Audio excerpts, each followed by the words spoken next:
Sejumlah desa adat telah menggelar rapat untuk memberikan perlindungan terhadap warga adatnya yang sedang menjalankan keputusan adat dari berbagai ancaman, baik kriminalisasi, intimidasi, maupun pembungkaman. Desa adat akan melakukan pendampingan baik hukum maupun perlindungan keselamatan diri dengan menyuarakan kulkul belus. Desa adat yang tergabung dalam Pasubayan Desa Adat Pekraman Bali Tolak Reklamasi Teluk Benoa menyikapi dengan tegas upaya kriminalisasi, intimidasi, dan pembungkaman yang menimpa warga adat yang sedang memperjuangkan penolakan reklamasi Teluk Benoa. Desa adat akan melakukan pendampingan baik hukum maupun perlindungan keselamatan diri dengan menyuarakan kulkul bulus. Keputusan kulkul bulus yang dituangkan dalam awik-awik desa ini didasarkan pada pancebaya yang ada dalam agama Hindu yang diartikan sebagai 5 bahaya.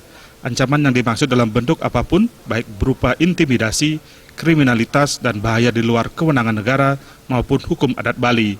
Koordinator Pasubayan Tolak Reklamasi Teluk Benoa, Wayan Suarse, mengatakan perlindungan yang dimaksud dalam awik-awik tersebut dapat berupa pengawalan atau pendampingan dari pengurus desa adat, perlindungan keamanan dengan membunyikan kulkul bulus sebagai tanda bahaya maupun perlindungan berupa kuasa hukum.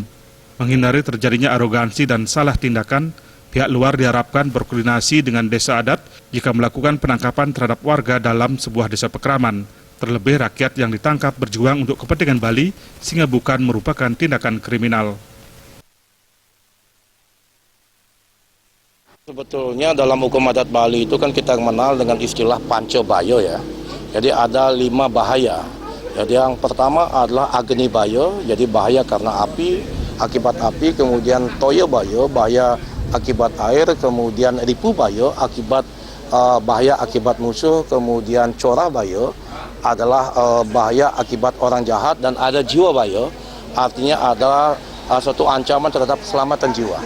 Jadi pada saat ada keramat adat Bali yang terancam keselamatan jiwanya dari pihak manapun juga, baik dalam bentuk adalah intimidasi, ancaman, kemudian ataupun upaya-upaya kriminalitas di luar kewenangan prosedur yang dibenarkan oleh negara dan hukum adat Bali, kemudian desa adat itu, desa pekraman berhak untuk melakukan perlindungan adat sepenuhnya.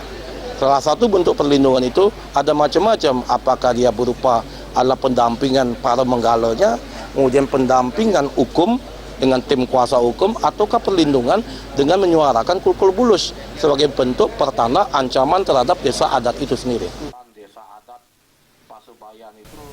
Setidaknya ada 6 desa adat yang telah menetapkan awik-awik ini dalam upaya melindungi warganya dari ancaman dalam bentuk apapun. Trimaja dan Riase, Bali TV.